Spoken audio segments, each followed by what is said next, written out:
네, 여러분 주말 잘 보내셨어요? 시장을 여는 아침 글로벌식스의 이혜림입니다. 트럼프 대통령의 입에 여전히 뉴욕 증시는 좌지우지 될 이번 주고요. 성금요일로 주말에는 뉴욕 증시 휴장이었습니다. 이번 주에 테슬라와 구글, 알파벳 실적 발표 주요하게 여겨집니다. 특히 상호관세와 관련해서는 좀 최악의 상황은 지났지만 그래도 안심하기는 이르다라고 하고 있고요. ISA 에버코어 ISI, JP모건 체인스, 뱅크 오브 아메리카 등 최소 10개 이상의 투자 회사들이 S&P 500 지수의 연간 지수 전망치를 하향 내놓고 있습니다. 자, 그에 따라서 뉴욕 증시 전망 분석 오늘 자세하게 들여다볼 거고요. 이번 주에 실적 발표를 하는 이 테슬라 저급형 모델 Y의 최소 지연 3개월 된다라는 소식에 좀 부담스러운 상황입니다. 잠시 후에 월가에 대해서 다루도록 하겠습니다. 한 주의 시작은 마켓맨부터 출발합니다.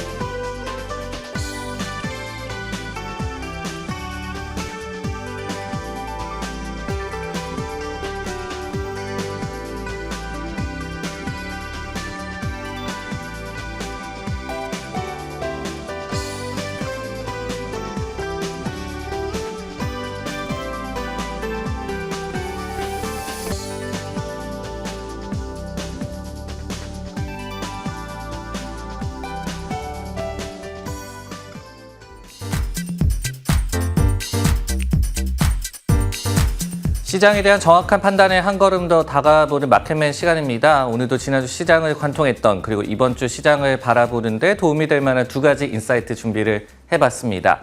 첫 번째로 전체 시장과 관련한 이야기부터 해보도록 하겠습니다. 파월을 해고한다는 트럼프 과연 가능할까? 최근에 좀 뜨거운 그런 이슈로 떠오르고 있는 사안인데요. 한번 살펴보도록 하겠습니다. 트럼프 미국 대통령이 지난주 금요일에도 파월의 금리 인하를 이제 압박하고 있었습니다. 그러면서 직무를 더 잘 이해하는 연준 의장이었으면은 금리 인하를 해야 했다라고 얘기를 했습니다. 그리고 이제 같은 날 케빈 하셋 백악관 위원장 같은 경우에도 트럼프 진영이 지금 파월을 해고하는 것이 가능한지 논의 중이다라고 얘기를 했고 앞으로도 계속해서 이 같은 논의를 할 것이다라고 얘기를 하기도 했습니다. 사실 이제 파월 연준 의장은 현행법상 해고가 불가하며 그리고 임기 내년 한 5월까지인데 이때까지 직무를 수행하겠다라는 의지를 스스로 좀 밝힌 바가 있었습니다. 그러면서 일각에서는 트럼프가 파월의 해고를 원하고는 있지만 금융시장의 충격을 우려해서 의도를 걷어들였다라고 해석을 하고 있는 상황입니다. 네, 이 사안에 대해서 좀 더 시장에 어떤 도움을 줄 수 있는지 인사이트 한번 생각을 해보도록 하겠습니다. 파월을 해고하는 것이 자동 금리 인하일까? 이 부분을 저희가 한번 생각을 해볼 필요가 있을 것 같습니다. 최근 1년에 이런 트럼프가 파월의 해고를 원한다라는 얘기들을 좀 들으면서 결국은 초점은 첫 번째 해고를 실제로 할 수 있을 것이냐 가능 여부에 좀 맞춰질 것 같고요. 그리고 두 번째로 파월을 해고를 하면 그럼 과연 금리 인하가 자동적으로 따라오는 것일까? 이렇게 두 가지로 좀 생각을 해볼 수가 있을 것 같습니다. 첫 번째로 해고 가능 여부에 대해서 생각을 좀 해보도록 하죠. 법적으로는 어렵다라고 일단은 좀 말씀을 드려야 될 것 같습니다. 연방 공무원을 해고하는 것 어렵지만 물론 트럼프는 가능해 보입니다. 당장 최근 연방 대법원장이 대통령이 이 독립기관장을 해임하는 것이 가능하다라는 임시 조처를 내린 바가 있었거든요. 하지만은 문제는 연준처럼 이사회 체제의 조직은 정부로부터의 독립성을 강조하는 그런 성격을 갖고 있습니다. 그리고 또 연준법 제10조에 따르더라도요. 이사회 구성원을 대통령이 정당한 사유에 따라서 해임할 수 있다라는 그런 항목이 있는데요. 그런데 문제는 정당한 사유를 과연 트럼프가 입증이 가능할까? 여기를 저희가 좀 생각을 해봐야 될 것 같습니다. 두 번째로 그러면은 이 파월을 만약에 해고한다면은 자동적으로 금리 인하가 따라올까? 자동적인 금리 인하는 아닐 수도 있다는 점을 저희가 미리 좀 생각을 해봐야 될 것 같습니다. 연준 의장과 FOMC 연방공개시장위원회 위원장은 동일인일 필요가 없습니다. 통상적으로는 이제 겸직을 하죠. 하지만은 법적 의무는 아닙니다. 그렇기 때문에 트럼프가 원하는 새로운 연준 의장 외에 만약에 파월이 해고된다라고 하더라도 후임 의장이 트럼프 입맛에 안 맞는 새로운 인물이 될 가능성도 저희가 좀 생각을 해봐야 될 것 같습니다. FOMC는 매년 초에 의장을 새롭게 좀 선출을 하고요. 그리고 공석이 생길 시에는 차기 회의 때 투표를 통해서 의장을 결정하게 됩니다. 그리고 또 하나 금리 결정은 FOMC의 투표로 진행된다는 점도 저희가 다시 한번 좀 기억을 해봐야 될 것 같습니다.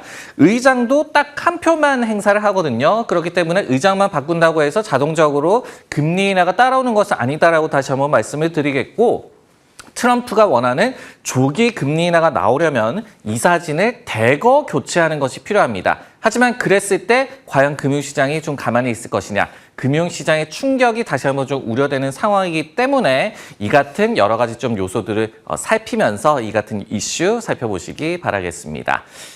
이렇게 시장과 관련한 얘기 해봤고요. 이번에는 조금 더 좁혀서 이 섹터와 관련한 이야기 해보도록 하겠습니다. 희비가 걸린 비만 치료제 관련주인데요. 굉장히 또 핫한 그런 세부 섹터죠. 한번 이야기해 보도록 하겠습니다. BMO 캐피탈이라는 IB에서 노보 노디스크에 대한 투자 의견은 아웃포폼에서 마켓포폼으로 하향 조정을 했고요. 목표 주가도 기존의 105달러에서 64달러로 대폭 하향 조정을 했습니다. 그러면서 경쟁자인 일라일릴리의 신속한 파이프라인 개선으로 노보 노디스크의 비만 치료제 시장에서 입지가 축소되고 있다라고 분석을 했습니다. 실제로 이제 일라일릴리의 경구용 치료제 등의 임상 성공 가도가 요즘에 좀 확인이 되고 있죠. 그러면서 BMO에서는 의학적 그리고 이 상업적인 성과가 있을 때까지 노보 노디스크는 보류하겠다라고 얘기를 했고요. 심지어 작년에 이제 위고비의 주성분 세마글루타이드가 생산 차질을 좀 겪으면서 경쟁 제품의 처방이 증가했다라는 점도 노보 노디스크의 악재다라고 분석을 하고 있었습니다. 이렇게 이슈 살펴봤는데요. 저는 이 부분이 좀 더 궁금해졌습니다. 승자는 그러면 이제 정해진 걸까요? 비만 치료제 대장주는 어디에서 좀 찾을 수가 있을 것인지 살펴보도록 하겠습니다. 최근에 이제 일라릴리가 경구용 당뇨 그리고 비만 치료제 오포글리플론의 이 3상 결과를 발표를 했습니다. 이 결과는 매우 중요했다라고 강조를 좀 드리고 싶은데요. 왜냐면은 40주가 지났을 때 평균적으로 7.9%의 감량 효과를 입증을 했습니다. 근데 이게 회사의 가이던스 4에서 7% 정도의 감량보다도 뛰어넘는 굉장히 우호적인 결과라고 볼 수가 있겠고요. 그리고 이제 무엇보다 주사가 이제 아니라 경구용, 그러니까 먹는 그런 약이기 때문에 비만 치료제 시장에서 정말로 새로운 혁신을 불러일으킬 만한 이번 임상 결과였다라고 정리를 해볼 수가 있을 것 같습니다. 골드만삭스 같은 경우에는요, 비만 치료제 시장이 현재의 한 280억 달러 규모에서 오는 30년에는 950억 달러, 그러니까 1000억 달러 가까운 굉장히 큰 시장으로 이제 발전할 것이다라고 전망을 하고 있습니다. 근데 지금까지의 좀 점유율을 보면요, 올해도 지금 일라릴리가 52%, 노보 노디스크가 48% 정도로 일라릴리가 지금도 1위를 기록했을 것으로 좀 추정이 되고 있는 그런 상황입니다. 근데 오늘 2030년 되는 그런 시기를 보면요, 일라일리가 여전히 1위를 고수하는 가운데 노보 노디스크의 점유율은 더욱더 하락할 것이다라고, 그러니까 이 두 회사의 차이가 커질 것이다라고 그렇게 예상이 되고 있는 그런 상황입니다. 골드만삭스에서는요, 2026년에 출시될 오포글리플론의 매출, 그러니까 뭐 비만 저응증 치료도 되겠죠, 그리고 당뇨도 되겠죠, 이거를 합산을 했을 때 2035년에 235억 달러에 달할 것이다라고 예상을 하면서 컨센서스 168억 달러보다도 굉장히 높은 그런 수치를 지금 전망을 하고 있는 그런 상황입니다.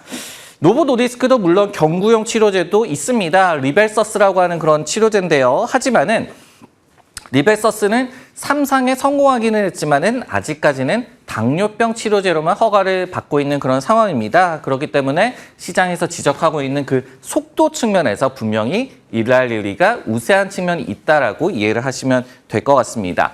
물론 이제 노보 노디스크의 주가가 고점 대비 60% 이상 하락을 했고요. 그리고 올해도 32%나 이렇게 하락을 했기 때문에 저가 매수 기회 아닐까, 그러니까 저력을 좀 발휘해주지 않을까라고 생각을 하실 수도 있을 것 같습니다. 만약에 그러신 분들은 이 골드만삭스의 제임스 퀴글리라는 애널리스트의 얘기를 좀 많이 들어보시는 게 좋을 것 같은데요. 이분이 지난해 5월 달에 노보 노디스크에 대해서 매수 커버리지를 개시한 이후에 아직까지도 노보 노디스크에 대해서 포기를 하지 않고 있는 그런 애널리스트입니다. 그러면서 근거는 업계를 선점한 그런 회사다라는 점을 들고 있는데요. 지금 골드만삭스 내부에서도 전반적으로 일랄 릴리에 손을 들고 있는 상황에서 이렇게 신념을 지키고 있는 애널리스트, 만약에 노보 노디스크에 대해서 관심이 있으시다면은 이분이 어떤 의견을 앞으로 개진하는지 계속 좀 트래킹을 하시면 좋을 것 같습니다. 마켓맨 오늘 준비한 내용 여기까지고요. 저는 다음 주에 다시 돌아오겠습니다.